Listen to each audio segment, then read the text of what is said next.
motorhomes really struck me. San Diego's got a great climate. It's where I live and have over the years, lived here on and off. And you know, as a kid who traveled around a lot, when I was a boy, with my father going to car races, I was always intrigued with landscape in general. But as I got older, I was intrigued by advertisements, sort of advertising easy access to the landscape, and sort of this participation in the landscape by various means, and I still am. But the kind of irony of these places that these vehicles that were supposed to get you out there and see it all, and ending up in these kind of dingy parking lots in, you know, areas around San Diego,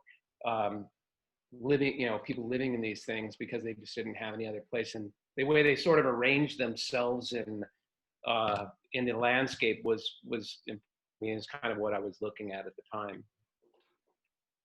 Yeah, I mean, in Pacifica, it's everywhere. You sprinkle 10 years and it's just gotten. Yeah, it really is. It really is incredible. And I think anywhere where it's not the weather isn't so extreme that you could live without air conditioning or without some kind of heating. You know, these places, they're actually kind of functional homes. And it's weird because there used to be kind of rules about, at least here in San Diego, about how long you could park these things, and I think the cops look the other way a lot of times, but they've been getting more stringent here in San Diego, at least from my experience. Yeah, up here in Pacifica, I think they are not hassling anybody right now. You can park there something. Yeah, once COVID started, I think they kind of yeah. I just happen to really like this one because my old roommate, actually, him and his wife, part of the time lived in that exact same RV. Oh, a Toyota Hilux, like. Yeah, it's the mini Mirage. Yeah, it's funny. Scott knows this, and we've sort of touched on it, but my father is. I've been looking for something like this. My father is gravely ill, and he lives in a tiny shack up in the mountains, and there's no place for people to take care of him. Like we couldn't go into his house and find a place to sleep in his shack filled up with car parts. And I've been kind of looking for one of these to pull into his yard so I can have a kind of a base of operations to feed him and do shit like that. And they're really expensive right now. Yeah, really. Crazy. They registered it. It's old enough now that it's considered a classic vehicle. Oh wow! It's got like a vintage vehicle status or something. In looking for these things, I keep seeing people using the tagline "COVID escape vehicle," and they're asking exorbitant prices for everything. It's really strange. Anyway, it's interesting you bring that up because we're gonna move on to your next body of work. Talking about RVs, national parks. Timing wise, this summer is gonna be nuts. Yeah. Oh yeah. So yeah, for a number of years, I kind of I lived in New York for a while in the late '90s, and I moved back to San Diego in 2000 to take care of my mom, who was very sick at the time. And in the wake of her death, I was kind of like free and didn't have any thing to do, and I was really tired of sort of having a job and shit. So I started driving around, just put stuff in my, I had a Honda Civic at the time and a tent. And I just started driving around and photographing these places I remember from my travels with my dad as a kid, and was really interested in the way that these sort of places that were designed to allow people like kind of the perfect view of a landscape were arranged. The way that they also were kind of like put into the landscape and how much thought went into them, and the construction of the things was really, it really spoke to me. So I started documenting the work, or I started documenting my sort of own personal road trip, to these places. And these were all like highly technical view camera things too. It's worth. Yeah, I mentioned this in the Instagram post that I made, sort of advertising this thing. Is like my experience. I don't have any formal training as a photographer. I had a lot of like kind of. I worked as a photographer in various ways over the years, as a photographic assistant in New York, and so everything was sort of learning on the job.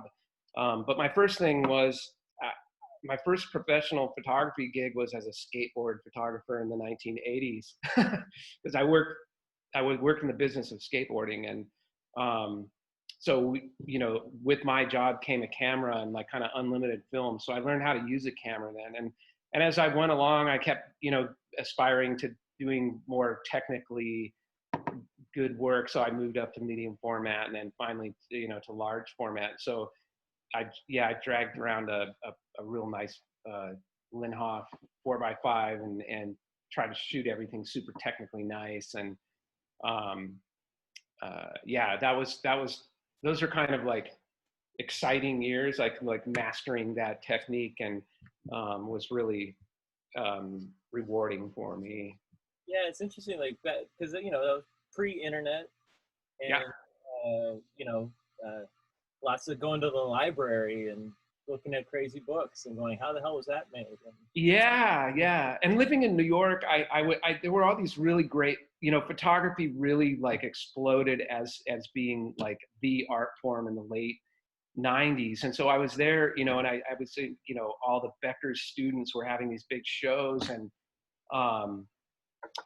so that got me all excited. And, and I'd known about, a lot of the other photographers that were maybe a little bit before them, Mizrak and people like that, obviously all the F-64 types. And so I was excited about all that kind of stuff. And so I was being exposed a lot when I was in New York. I went and saw everything. And so all the killer shows that were there, and I would go see these and go like, my God, and it was, turned out a lot of like people really got good at Photoshop even back in the 90s. Yeah, but so we have a lot of similar, our entry into photography is very, very similar, self-taught. Mm-hmm. Yeah. Weird how that works. Yeah. You want to do it and you learn how to do it. I mean, art school never occurred to me. I got kicked, I'm a screw up when it comes to like being in a classroom. My high school didn't even tell me about art school as an option. And I knew about art school because the band Wire, they all met in art school. And I'm like, I know so many did. Bauhaus did, it was like all these bands that you really dug, like it's like, what was their touchstone? They all wanted to be painters. Speaking of view camera, Linhof 4x5, too. Yeah. John's other body of work. The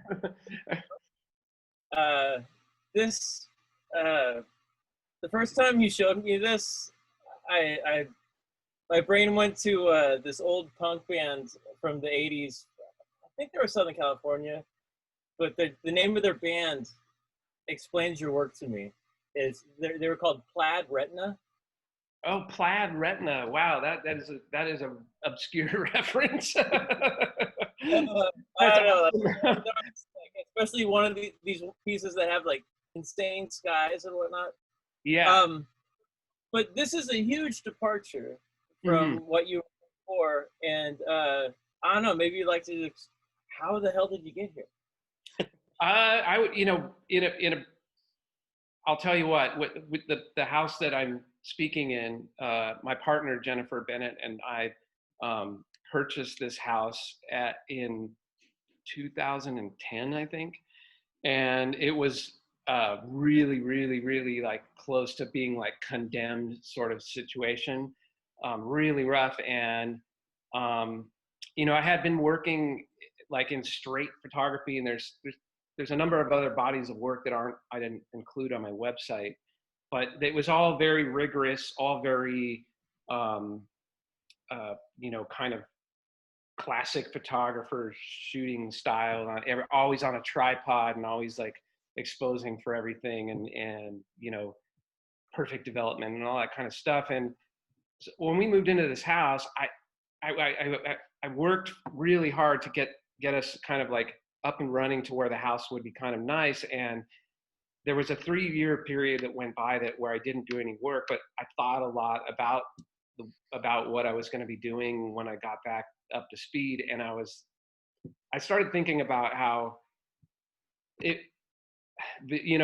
way I had worked in the past really wasn't going to work in the future. I really wanted to somehow engage physically with my hands, with the work. And I also didn't want to have photo representation be so, it just the number of photographs that we see that are representative of kind of like real life was exploding at that time. And I was like, I want to do something totally weird. So as I started thinking about that, I started thinking about going back to the things in the early part of my life as a child that really affected me emotionally.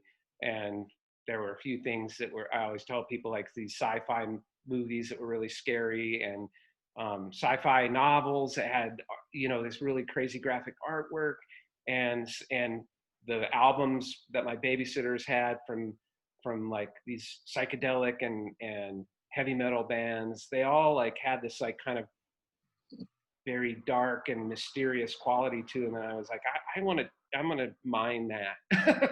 I'm going to start thinking about me as a 7-year-old, 9-year-old, whatever, and sort of like try to somehow incorporate that into my practice.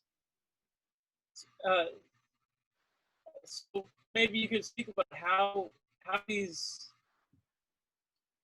once we're straight photographs, become this. Oh yeah, so so first of all, I threw out any kind of technical rigor as far as the exposure was going, and I just sort of like reached into kind of almost a snapshotty aesthetic, and whatever camera I had at the time. It used a lot of the stuff shot on iPhone 4 or like a 12 megapixel whatever the fuck, and it didn't matter. In some ways it does, because of the way the pixels are arranged, and some cameras like can kind of make a better image to work with. But essentially, I've always been interested in looking at the landscape, and I thought about, in my previous work, I had sort of avoided the human form in the landscape, and I started going like, maybe I should start studying the human form as it sort of inhabits a landscape. And the way, again, I'm fascinated by the way that things arrange themselves, and I started just doing this kind of almost documentary style of like, hey, here's some people that are out in the landscape, and they're active, and they're doing something. In this picture right here, there is a form who's looking at a cave. There's a dog that's looking at her, and then there's this whole group of other people who are sort of enjoying the surroundings. And I just thought, oh yeah, this is kind of the way that I'm going to go. I'm going to be looking at people looking at the landscape. So as far as the technical components of it, I just let myself kind of be free of whatever like looks good to me or is technically proficient. And I I started employing as much as I could that wasn't photographically related. And I'll end up by saying like a lot of the stuff that I'm doing in the files and the original files of this work it relates probably more to audio recording, which I have a background in, than it does to like the capture of images. Yeah, like I mean, you go all different directions. This is just crazy. Is it just crazy sharpen? What are you doing, like, to the image? You're just sharpening it and sharpening it and sharpening it, or something? Well, so here to follow up on what I just said, or was so there's a technique that a lot of contemporary, or in the past 30 or 40 years of music production, of this kind of taking a signal and compressing it, and then taking an identical signal and distorting it and mixing those two signals together, and basically, and that's in the audio realm, right? But you can do the same thing in Photoshop, or any kind of image editing thing that has enough of filters. So I learned the filters and started in a sort of a sequence of employing like kind of like blurring, sharpening, compression, distortion, all these different things. And if you put them together in these right ways, which is an exploration in itself, you end up coming up with these like really incredible visual, at least to me, very like really rewarding kind of visual experience. Definitely. And they vary. Some of them are like this. I feel this one is this is one of the more out there ones. But then you have stuff where it's, I don't know, man. You're just having fun with it. I love it. I think it's important. I try to let people know that. So I start with an original file that there's a real picture of this. This is not like, I'm not compiling anything. I shot you guys. This is a panorama taken on an iPhone where I swung the camera around like a circuit camera, and I got you. I mean, you're in this photograph, and Mike Lundgren's in this photograph, and Scott Davis is in this photograph, and Nida-san is in the photograph. Like there's a whole bunch of people that I know in this photograph. And this represents a moment to me of where we were all standing there looking off in that infinite horizon stuff. So that is a photograph that actually exists as a plain photograph, and it is descriptive of what was happening at the time. But I wanted, in this work, I'm trying to add like kind of my own perception, my own emotion to it. And what I do is with each piece, I start from the original photograph and I do this distortion process from the original one. So I don't just take this one and go, oh, I'll make a red one of that and turn it, invert it.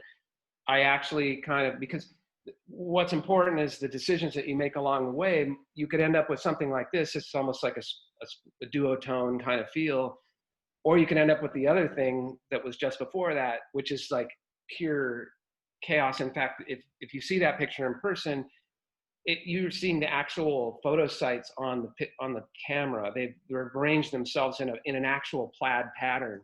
So I can go in any direction, and it's sort of what I feel at the time.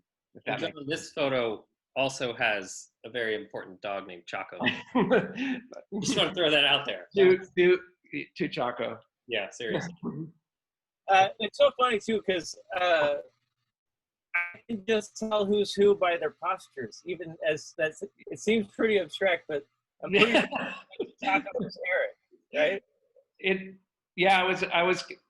It's really interesting that this sort of redaction component, and a lot of these, these are my friends or people I've interacted with on a number of times, or people I've spent quality time with. And as I'm painting them out with in the digital file, I use a stylus in a tablet. um, I'm thinking about this person. I'm interacting with them as I remove them from the photo, which is like an emotional component. And then as I paint them back in the real world, in the physical world, as I'm using paint and, you know, foil or glitter or whatever I might be using, I'm again examining the body of each of these people in kind of a very, I know it's a very personal and intimate way. I'm seeing how, you know, Scott's posture, you know, Mike's posture, you know, whoever it might be, Chocolate's posture, you know, like in these photographs, I'm kind of, it's very intimate in a strange way.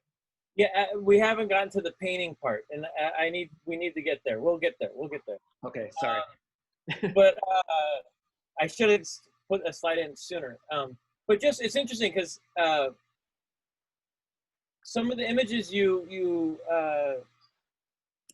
rework the exact same image, but it's like a complete opposite. And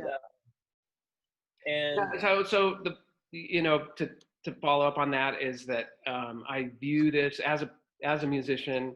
I have a lot of kind of artistic impulses instinctually that are rooted in my musical background, and one of the things that any musician does is you play songs that either yourself or someone else composed, and a lot of times you play them in a different style, and so with these photographs, I try to take the original photograph, which was that, you know, document that moment. This is a group of people from the Center for Land Use Interpretation. We're out in northwestern Utah here, and we were on a trip going somewhere and to do something. And I took this photo, and at many times I've made this same image starting from the original file, and however I felt at the time, I've created a new unique object. And the sort of reference to music is that if you were a jazz composer or you know, let's say, and you had composed, you know, you had written a song, and you play it one night in, you know, 4/4 time, and you like redo it to play it 3/4 time, or, you know, whatever it might be. Each night you feel kind of inspired to play it a little differently, and I revisit these pictures and make new ones based on how I'm feeling at the time, I reinterpret the original work, if that makes sense. Hey Chris, can you move the cursor off the image? Oh shit! Sorry. Okay. Damn you! Leave the cursor there. It's my image. Holy novice. Great, thanks. So let's look like let's just stare at this one and think about it. And go to that. Yeah. It's like a whole other, almost a positive negative thing going on this one. But unfortunately, I think we probably should say that these look very pixelated and soft on the screen. In person, they look, there's a different quality going on. So like the figures and the truck, you kind of get hints of this glitter, this sparkling thing happening. Do you want to talk about that at all? Yeah, I would say that, you know, in general, my choices when it comes to embellishing, you know, the print. So I make a print out of, you know, on a large inkjet printer, and, you know, it is a sort of, you know, work on paper at that moment. But I turn it into a mixed media object. And again, as I mentioned before, part of the process is this kind of desire to interact physically with the work. So I paint the human components back into the photograph after having removed them digitally. And there's a bunch of reasons why I might choose to use particular ingredients or artistic supplies, but most of these references have to do with my childhood again.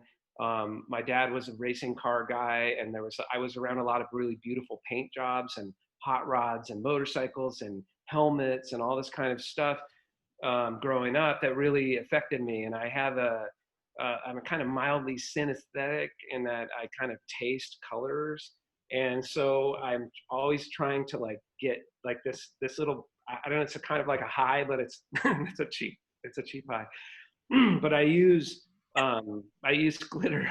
I use glitter. I use foils. I use various media that you would more commonly find in an art store, and sort of like mix them all together to kind of get this little, I don't know, like I said, it's like weirdly like a little drug experiment for like a teenager might do. So we should, just in the name of time, we should kind of jam through the rest of John's work. Okay. Yeah. Sorry, I talked too much. Some of these, like this one in particular, reminds me of what color infrared looks like. Oh yeah. But Yeah. but one thing about this image that I didn't understand, and could you say the title of this piece? This is going to be so the titles usually reference exactly what was happening, and then there's a second reference. This is kind of like a wink and a nod to the painter Robert Williams, but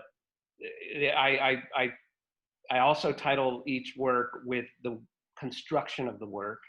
So this would be photographer scouting locations, South Palm Springs, California, whatever year it was, what date, usually month, date, time, and then it would say like red and pale blue with yellow glitter burn. And this particular piece is something where I used a lens to remove the figure. So I got out in the sun and I burned the picture, and this, so, and referencing yourself, obviously, but Can you do that with photography? I know, right? But yeah, so no, but I was confused about the burning thing. And we'll just cruise through because this is a non-burned version. That's the burn version that you're seeing there. And if you go to I think, so that there's a piece of foil behind that one, and that's what the yellow part is coming through. And then there's the picture of the photographer who's scouting the location. That's what it originally, his shape is perfectly tight in that one. And John, about the titles, that was part of the reason why I threw up both your websites in the chat, because the titles are pretty, they're interesting, and they tell a lot, like the fact that people were scouting in one for a downed U-2 airplane or whatever. Yeah. They tell a lot, but they're vague. They'll say artist looking for location scouting. They won't say who it is. I like how you keep it ambiguous like that. That's important. I'm definitely trying to walk the line of the documentary photographer and between the documentary photographer and the artist. Like I want it to have that kind of distance of like, this is exactly what's happening, even though what you're looking at is completely fucking hallucinatory. And so that it's like, I'm telling you what is going on. There's a photographer scouting location south of Palm Springs in whenever time, and it's like, that could be on the moon. Is it really that? So it's fun to play with it. I really like it. I like how it's this kind of, what's the title of this one? I think this is it's some people, I don't know, I think I'm going to say recreational campers who are exploring, and then there's the name of the tank. It's like, it's an anti-aircraft, a mobile anti-aircraft missile on the Lucas Air Force Base range. And then it will say with variegated gold leaf and holographic foils.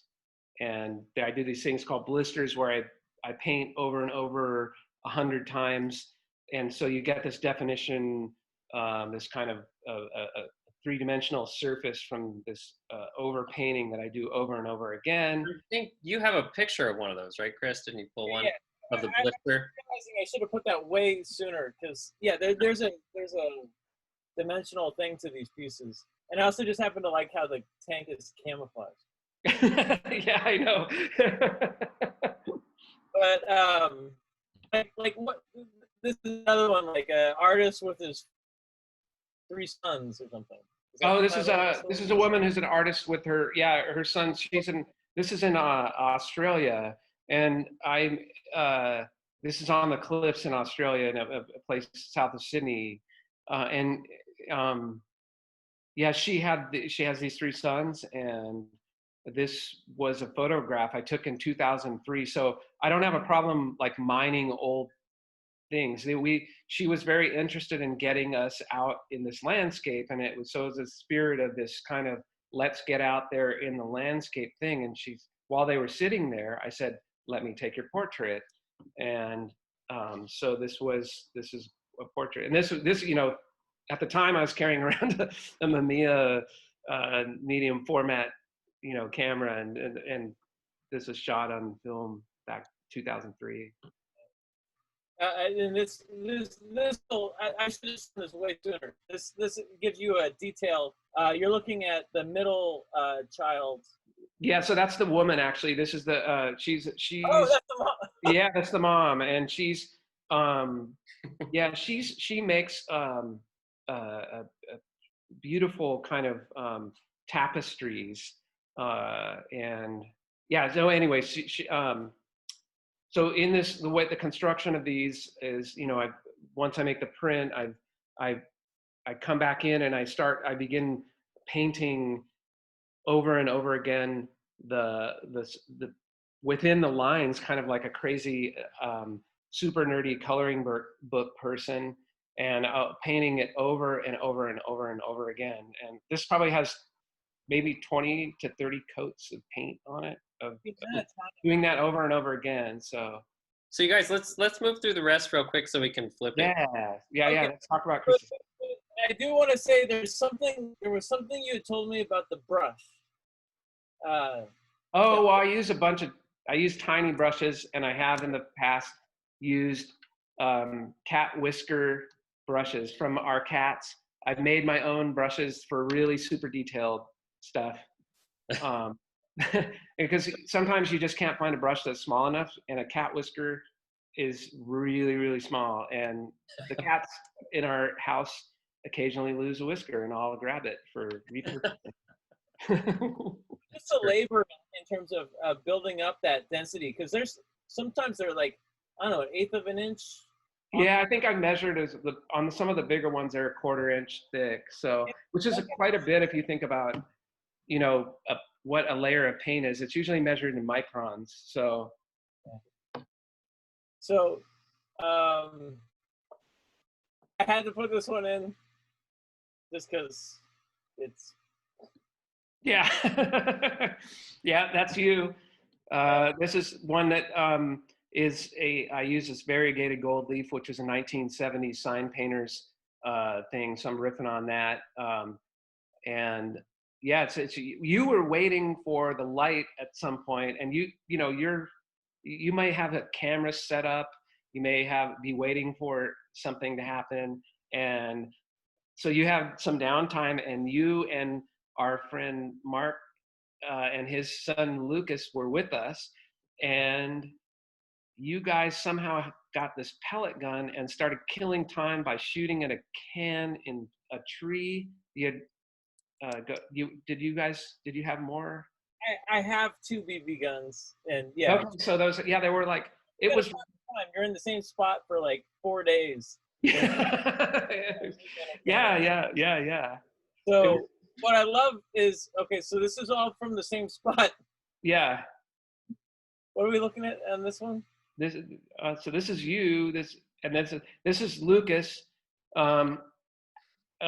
probably moments before or after, or maybe hours before or after. I don't know. We were there for a while, and for a few days, I guess. So it might have been even different days. But yeah, this was youth camper, target practicing, Mojave National Preserve, New York mountains, et cetera, et cetera. And it was funny when I saw this one, I was like, wait a second. Hold on. It's so awesome that you have the documentary of the documentary. And I have you shoot Yeah. a different angle over there. Yeah, so I was shooting from behind there. You might be able to point out me, but there's me in the background. So not very many minutes longer after that or before that, I somehow went up there and shot that same image. It's just such a cool image of Lucas in a tree. And and the thing is like, so these are, and for the people who are listening out there or whatever, a lot of times, the history of landscape photography is often so serious and so kind of like, it's got this like heavy stuff, but there's a lot of stuff that's kind of fun and off the cuff, and I, so for something like that, it is perfectly emblematic of somebody trying to have a good time. It's like the landscape in photography, it's often represented so like it's such gravity, and here's a chance to have some fun. Right. Yeah. I just love his braces, and then he's probably a foot taller than that now, I bet. Oh, right. And he's probably like a sophomore in college. Right. Has it been that long? Yeah, it has. Oh man. So that's let's flip it up because we're kind of tight on time. So yeah. This might last longer than it. Well, and on that note, I would say, while you guys change screens, okay. I'll say that if we run longer, for those who care, it's a bonus. Mm-hmm. But let's jump into the John looking at Chris's work, and throw the Q&As in there too, because we'll have all this archived. So if your question doesn't get answered or you need to run out and whatever, the answer will be there. Hold on a second. Let me get the full screen with the Zoom. I should be able to share my screen. I just realized that people are asking questions and stuff. Yep. Yeah. Pay no attention. All right, so I'm sharing full screen. I should be, can you see my screen now? Scott? Not yet. No. Okay, why is that not? This is the one, share. Oh. All right, there you go. Now you see it? Yeah, there you go. Okay. And, all right. So in, like, as I had mentioned before, They're going to trip out on the cursor. Oh, yeah, sorry. Yeah, leave it. So, as I mentioned before, that both Chris and I have kind of backgrounds as skateboarders and people for photographing skateboarding. So I just wanted to include this one as sort of like, this is sort of part of the early body of the work. You did multiple bodies of work, not only about skateboarding, but other things. But what made you grab the banquet camera? What made you grab the 717? Why did you go towards that? Yeah, it's kind of like you. I mean, like, so I'll make it real short and sweet, but like, I was spending my money on a paper route and whatever, mowing lawns and stuff at the 1 hour photo mat using my brother's free Time magazine camera that was essentially a 35 millimeter Holga. And I was taking these blurry pictures of kids going off launch ramps and stuff. And my friends were starting to get into trouble. We're 12, 13. And she's like, look, I'll get you a real camera. You got to go to the community center with these adults and learn how to develop your own pictures. And I got hooked. But my high school didn't have a photo program, so I was completely self-taught for the first 5 years. And then when I graduated high school, I went to a junior college, and I'm just lucky enough that I grew up in Silicon Valley, and a lot of the teachers at De Anza Junior College like knew Brett Weston, and when it was time to learn how to print on fiber-based paper, which I knew nothing about except it cost more at the photo store, they're like, here, hold this Edward Weston Oceano Dune photograph, and this is a fiber-based print. And like at a junior college where I paid $4 a unit or $40 for as many classes you can take, and I just completely was a sponge and absorbed it all. And then this guy Richard Loman, he never actually was my teacher, but he was working at De Anza, and he was just running the open lab on Fridays. That I was there every Friday. And just so you guys know who I am, I use a 12-inch by 20-inch view camera. I do this process called platinum printing, and like my brain just exploded. These are all contact prints, and I totally got hooked in like 1992 with platinum and cameras, and then I got sick of 4x5 contact prints, and I sold all my camera equipment and I got rid of all my fisheye lenses from the days when I was doing skateboarding in the 80s, and bought this antique banquet camera that was 7-inch by 17-inch size negative, and it was terrifying, and I realized that I was going to break it at any moment. So I kept the film holder, sold the camera, and taught myself how to, using my 7th and 8th grade woodshop skills and watching This Old House and building skateboard ramps. So you built a camera yourself? Yeah, this was made with, I made a homemade, my first homemade 717 in 1995. It was purely out of economics. Like I needed to pay my rent. I graduated. I had this antique camera that was about to break, and I needed to sell it. Cooler. It took me a while. The hardest part was this is pre-internet and trying to figure out how to make bellows. And my buddy Richard Loman gave me this one-page photocopy of how to make a bellows, and it was every side was the same. It was just square bellows, and so that's easier to figure out. Yep. And it wasn't tapered either. Yeah. And so anyways, I don't bore you, but it took me 2 months to make the bellows. Damn. But it's beautiful that you made it yourself. $150. And hacksaw blades for the springback and whatnot.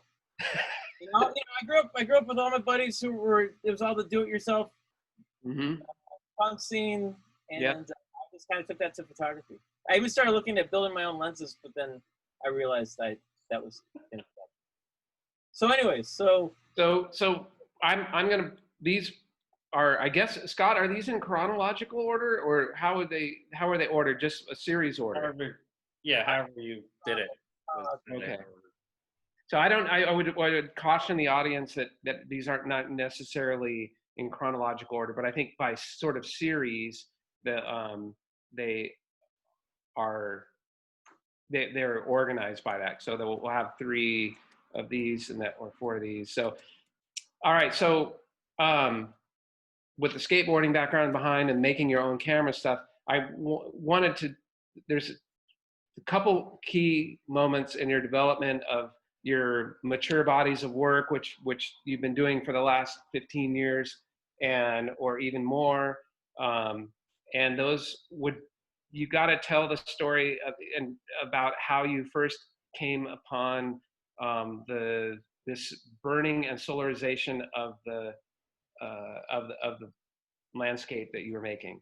Yeah, so I was initially told not to tell the truth about this. I was Was it a gallerist? I was raised Catholic. I can't. It's hard for me to. Anyways, so I was doing night photography. I was making those night photographs where you point the camera north and you get Polaris and you get the star trails. And I was doing that for a little bit with the 717 camera. And in 2003, with some friends in southern Utah on some BLM land, I think somebody had just gotten an iPod. And we had anyways, there was a dance party. The whiskey was gone, and I woke up around 9 in the morning, and I looked out at my camera going, well, that night shot's ruined. And didn't think anything about it, and put the dark slide back in the camera and shot the rest of the day with the rest of my film holders. And at the end of the day, I was changing film, and one of the sheets of film had a tear in it. And I was like, how the hell do you tear a piece of film? And it didn't really 100% register what was going on. And we camped for another like week or so, and I got home, and I'm developing all the film from the trip, and I get to that one sheet, I'm like, what the hell is that? And then it kind of occurred to me what it might be, and part of me was like, what's the point of wasting the chemistry and the time in processing this? Oh man. And so I was like, oh, what the hell? And I put it in, and as soon as I flipped the lights on, once it came out of the fixer, and I saw that this black and white negative had reversed into this black and white transparency of the landscape with this burnt hole where the sun's path had risen into the frame. And it kind of blew me away. But then being a photographer, I had a piece of film, so you make a print from the piece of film, and you lose that whole generation of the burn. And I was burning film for about 3 years, and then contact printing it, and it made no sense. And then finally, it occurred to me to put black and white paper in the camera and then processing that. And I used to work at this black and white lab in the dog patch in San Francisco, and they were clearing out all these old papers, and I said, I'll take it. What the hell, I'll take it. And thinking I'd do photograms with it later on. They were all kind of muddy for making traditional prints. But when I started messing around with burning paper, I was doing Ilford multigrade and just getting these black rectangles with a burnt hole in them. And then I started using some of these older papers, and I realized there was like one box that would solarize, and by solarization, it's a true solarization, meaning it was so heavily overexposed that when you take it out of the film holder and you go in the darkroom, you put it in developer, stop bath fixer, this is what you get. It naturally reverses into a positive. And then this was on, and I was a couple years late because everyone was starting to throw away their darkrooms on Craigslist for free. It'd be like, full complete darkroom set at 19th and Mission. And everyone, all the people I used to assist for and whatnot, I say, hey man, you got any old paper? Like, dude, I threw it all away. And so I was just kind of tail end, but I had the stash. And in any case, well, one thing in looking through your work that your skills at like kind of figuring out, and it's when I show some other work coming up here, you got this really good ability of doing the math of like this. In this particular picture, I don't know how you pulled it off, but everything's so equally spaced. I mean, obviously you go, oh well, it's a number of minutes or whatever, but I remember being in a math class in 8th grade saying, "You're in this math class. You're never going to Stanford." Like, yeah, but you've proven them wrong, because it's like all over. It's so awesome. Like when looking at your work, you see, is particularly the ones that are the heliographs, which we'll get to, where you've calculated where the sun's going to be, and making these marks that are like so intentional and so beautiful. Looking in here, I just want to point out to the viewers that so this work shows, if you look at the shoreline here, you'll see references to this photograph in later body. Yeah, and that's kind of how this I kind of want to tell people that, like, I had this experience burning a piece of film and failing for 3 years until I found something, and then I started making this work, and then there's certain aspects of this work that led to other work, and Yeah. it's just I'm just kind of following a thread in a lot of ways. Yes. I mean, looking at this photograph and yes, there is this area here is kind of the focus, but there's a sublime aspect to the even from here to here, like the way the rocks are rendered, and it's like halo in the rocks. It's just incredible. So what's is when go back to that one real quick. Yeah. Is I started the exposure at sunrise. The tide was kind of out, so the rocks were exposed more, and then the tide was coming in during the exposure, so they slowly get by the. So you're like having this this like kind of experience where it's an exploration of I guess the time and the tides of the earth, and it's like they're giving you something different even in the same in the same piece. Like they're completely changing. It's really, really great. And then to add to that real quick, that one that's at Candlestick Point at sunrise. Candlestick Park. Yeah. Behind me are fishermen loading up their water bottles with Jack Daniels. Guys are shooting up and they're like drooling in the driver's seats before they go to work. Yeah. It's like it's a whole just to give you the like there's crazy guy yelling at me talking about Jesus and saying do I need to move my cameras and bail, or it's kind of I just wanted to put that in there, like God, so you would never get that. It's so reality.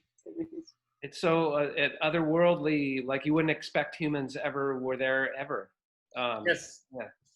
I know, it's nuts. I was just gonna jump in and say we're kind of closing down on an hour, which doesn't mean that we have to end it, but in the name of our audience, there's a couple of questions, or there's one related to Chris's work. There's one related to John's work about how much depth and relief was in the original pieces, but I'm pretty sure you answered that. But anyway, just why don't we touch on those so that we monitor the time. Go ahead, Chris. What was the one for Chris? Oh, it says, do you work within a philosophical theme? That's a trick question.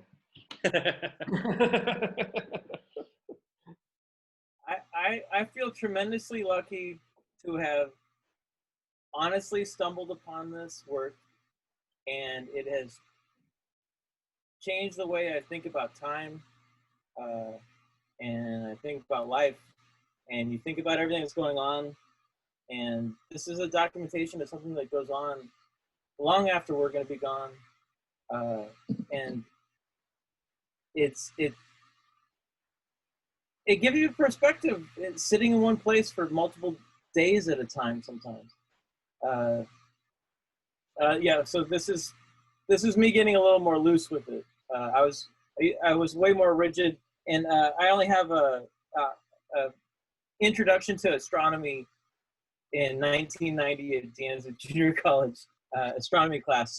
But I remember being blown away about the sun never sets in the Arctic Circle in June, and if you go to the equator, the sun rises perpendicular up the horizon, so that's at the Galapagos Islands. I wanted the water to be rising and setting over water, so I went to the Galapagos. You look at the globe and you're like, oh, I could go to Somalia, I could go to the mouth of the Amazon, and I'll go to the Galapagos. That's cool. Yeah. But in any case, I ended up I started getting a little more loose with it, like the next piece there. Yeah. And you have a couple of them, right? Yeah, I think that. So this one was one. It's one of. It's just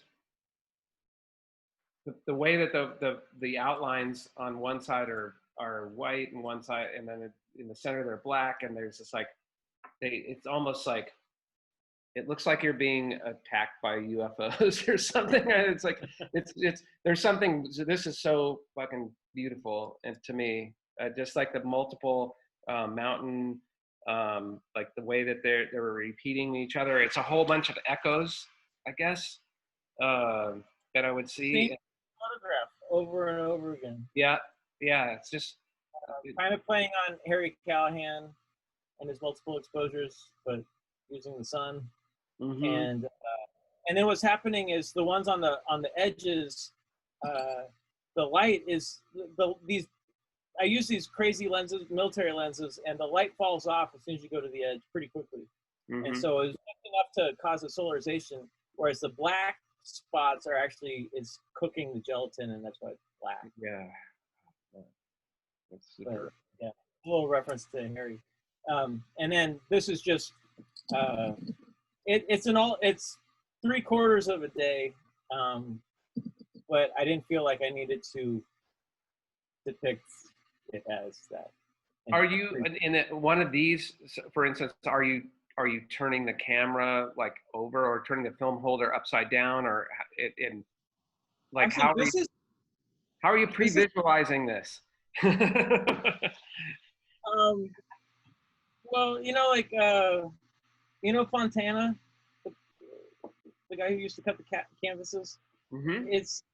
I was kind of the subject matter of the landscape kind of disappeared with these multiple exposures with this particular kind of paper, and I just started thinking about the line and then layering a day on top of itself, and it's just an exercise in full abstraction. And this is the only one that I've ever done where I never even closed the shutter. So these lines that you see coming off the burns, that's me. I'm like, I'm not putting the lens cap on. I'm just going to slide the film holder in with the lens open. It works. Yeah, that's fucking killer. And these lines right here are from the chemistry? No, that's the sun. Oh, that is the sun. Oh, I see. Okay, so that's it. Okay, got it. Oh, wow. So, and is that as well? And then so what that is, all that is the image is upside down and backwards in the camera. So that's all the heat and smoke from the burning of the sun through the paper rising and cooking the gelatin off got the it. paper. Okay. Nice. Yeah. Yeah, it's like an artifact of the process. And then I started getting really weird and collecting the camera, the multiple lenses. Yeah, this series is called Polyoptic, and Scott, what did you say I should call it? How do you say fly in Spanish? Or Latin? Moscow. In Latin. Yeah, Moscow. But so what's going on here is it's kind of a transition from the heliograph work, and what's happening is you're looking at a sunrise over the Pacific Ocean behind Genentech, and then a sunset in the Mojave Desert. And then all I'm doing is covering up lens caps and then remembering. And yeah, just to elaborate on that, this is a crazy camera that you built with however many there's a whole nother outer layer. So but basically, so people can visualize, there's like 35 lenses from 35 millimeter cameras. 63. Okay, forgive me. Chris, there's also a question for you. It says you may have mentioned this already, but how do you figure out the timing for the exposures? Like, do you have a formula based on experiments, or just kind of feel it out? It seriously, I wish I was rigid enough to figure everything out, but it's 100% experience of knowing what time of year it is, and what you want to do, and what lens you're using, and how much space that takes per inch every 10 minutes kind of thing. And so it just takes some time. And this is a polyoptic heliograph, actually, right here. Sunrise on top of a sunset on top of sunrise. And that's both in the Mojave. But so these are, so this is the 2024. So this is all the lenses. Yeah. Or no. Yeah, no, that's not 63. That's a 16 by 20. In any case, so I started rethinking what a camera was, and then I feel really liberated as to I feel like I can make anything now. They're very crude. I make my cameras like my grandfather used to make saws to cut stuff on his farm. He'd take a 6-cylinder engine out of a car and weld it to an I-beam, and then put a belt on it and put it into gear, and the saw starts moving. It's not pretty, but it works, you know? And I kind of took that to my camera building skills. So in following up on that, this is where the camera got pretty, and because you were, and correct me if I'm wrong, but at a certain point, you worked with a group of, were they astronomers or mathematicians or some people who were going to help you create a camera to follow the sun? Yeah. So I had this idea about the very first panoramic camera, which is essentially what your iPhone does when you move and do a panoramic photo. But imagine a view camera that has a 10-inch roll of film that's 20 feet long, and the camera moves as the film moves the opposite direction, and it all gets recorded onto this little narrow slit that the light projects from the lens onto the film. And I had always wanted to mess around with these cameras, and I also really like the idea that the sun is always in the exact same spot on the lens and distortion. So if you could follow the sun, you won't get these kind of angular things that happen with my view camera work. It's this, you get this kind of pure sine wave thing happening. Yes. And this is in the Arctic Circle in the summer. This is the last mountain range before you end up on the tundra. This is the Brooks Range. And what you're seeing in the center is midnight and a storm going through. So that's why it's darker. But yes, I had this idea, and it was way beyond me. I bought an antique 1913 circuit camera, number 10 circuit camera, so it meant it could take a 10-inch roll of film. And I got this artist residency, and I said, look, the artist residency, you had to work with somebody at UNC or Duke University on some capacity because they wanted a connection to education and working with students. And I said, well, could you hook me up with astronomy students or mechanical engineers? Because I have this idea, but I don't really know how to do it. And this crew of high school kids who were going to be going to the school at UNC the following year, they do this kind of thing where they make up this project, and they just made my camera the project.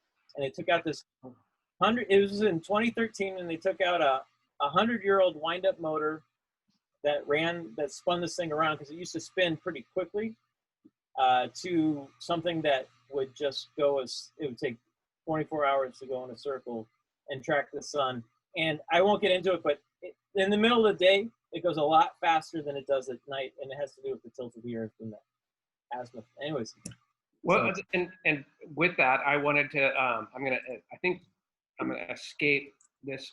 I'm going to show a video that's on your website, www.chrismccaw.com, that is, let's see here. Here's a picture of you two guys. I don't know if you probably can't see this. Hold on a second. Just a second. I'm going to show this camera at work. And first I have to share this. So just a moment, please. So Chris, there's a comment from Megan Riepenhoff that said the head of the residency told her that one of the scientists you work with had heard about your idea, and his response was, "What Chris wants to do is almost certainly impossible. When can we get started?" Yeah, there was something to that effect, and it was also like he was a total gearhead, and he knew about those cameras. He's like, I always want to know how those things work. Do you mind taking it apart for me and taking some pictures real quick and then shipping it off to me? And I just bought this antique camera that cost a couple $1,000s, and I started taking this thing apart. You guys remember how to do the share? Get to the share. Maybe we skip it, dude. No, we got to see it. It's the thing is awesome. I think that people would really appreciate this very brief. Yeah, I don't know, John.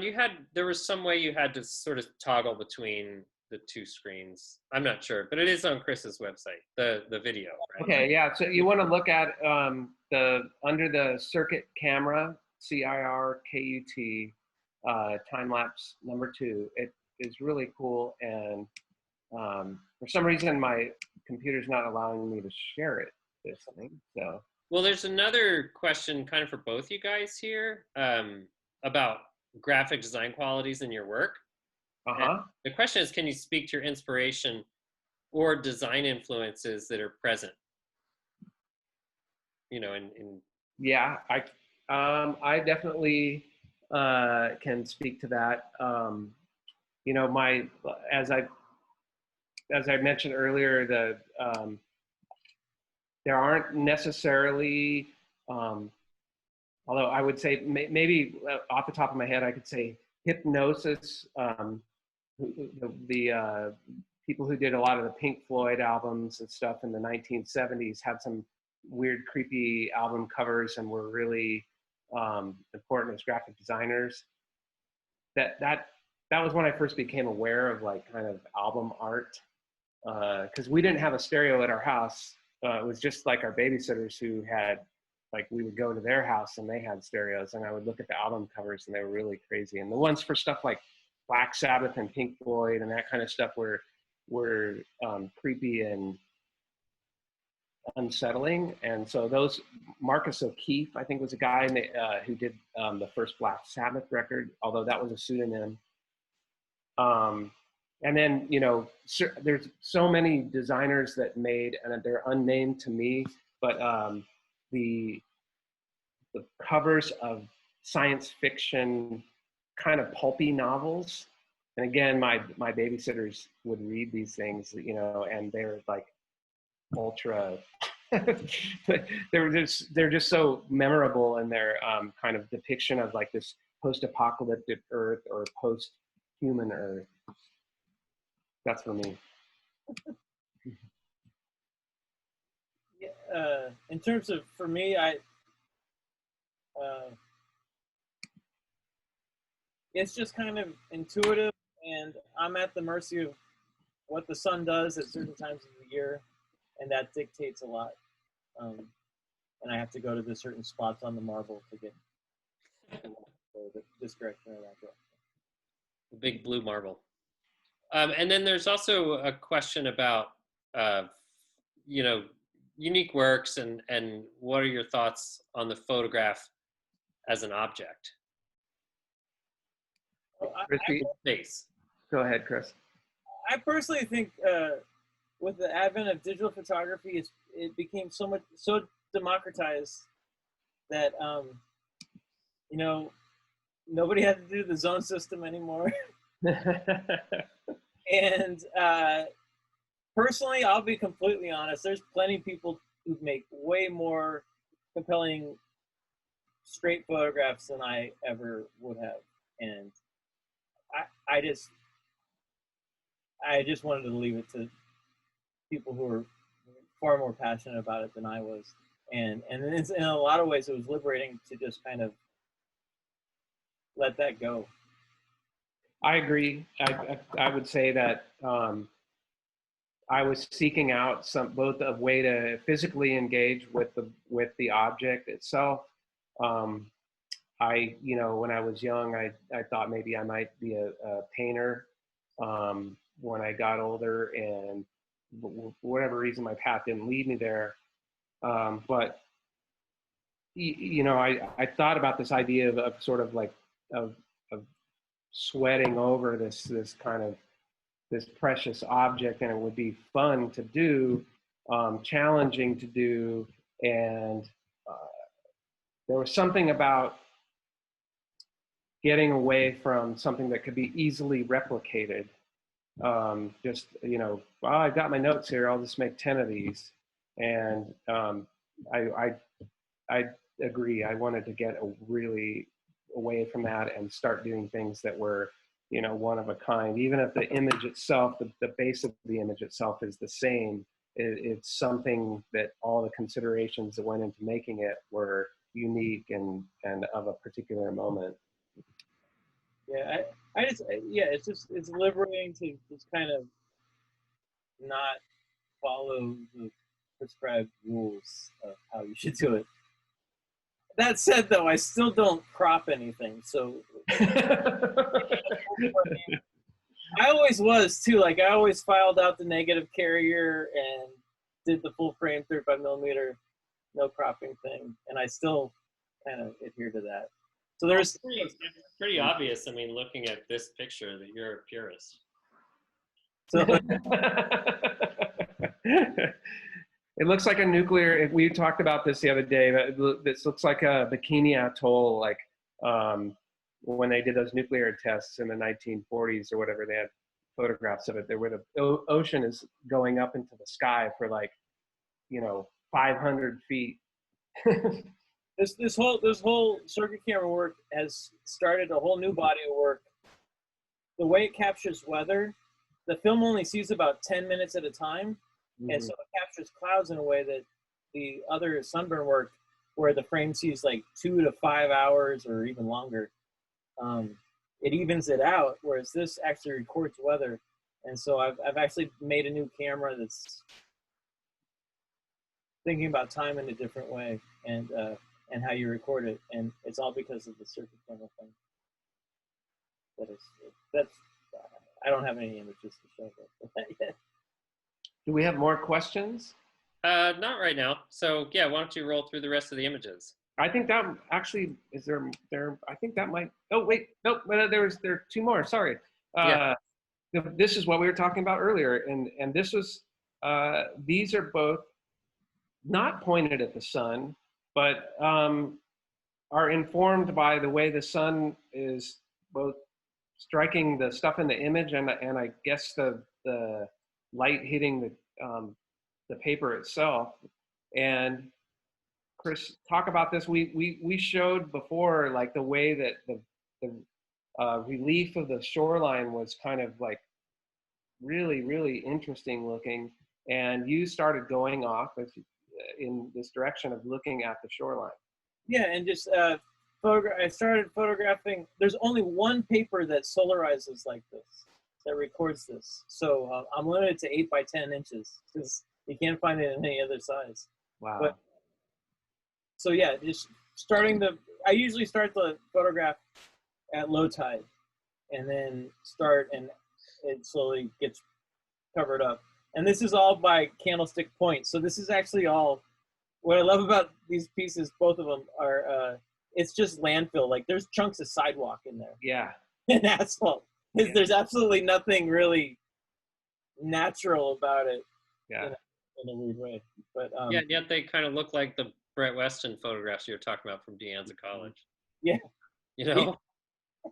Like, I mean, it looks like, a pure nature photograph, like the water becomes cotton candy kind of thing. Mm-hmm. Yeah, and what's interesting though is this paper like records every little specular highlight.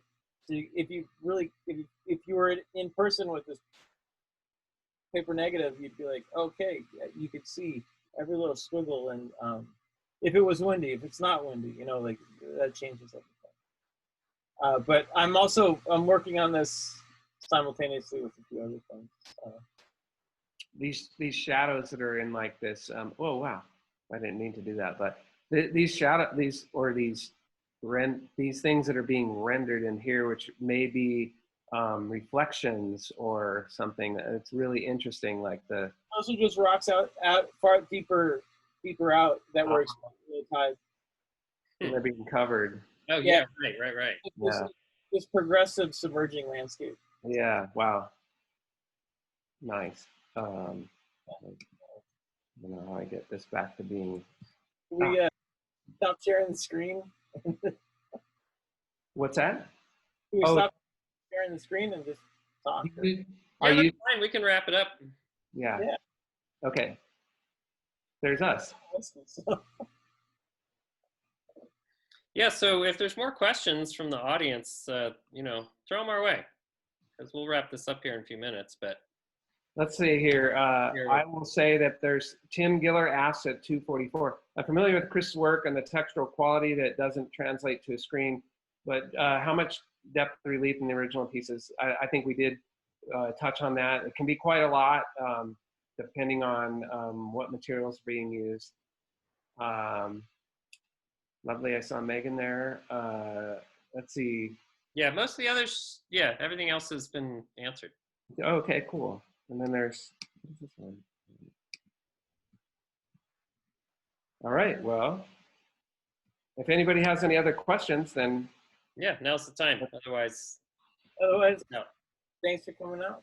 Yeah, thank you very much, everyone. Yeah, thanks to both you guys. I appreciate the time. This is kind of, you know, a new experiment in terms of medium and, you know, where this might go and other ideas it might lead to.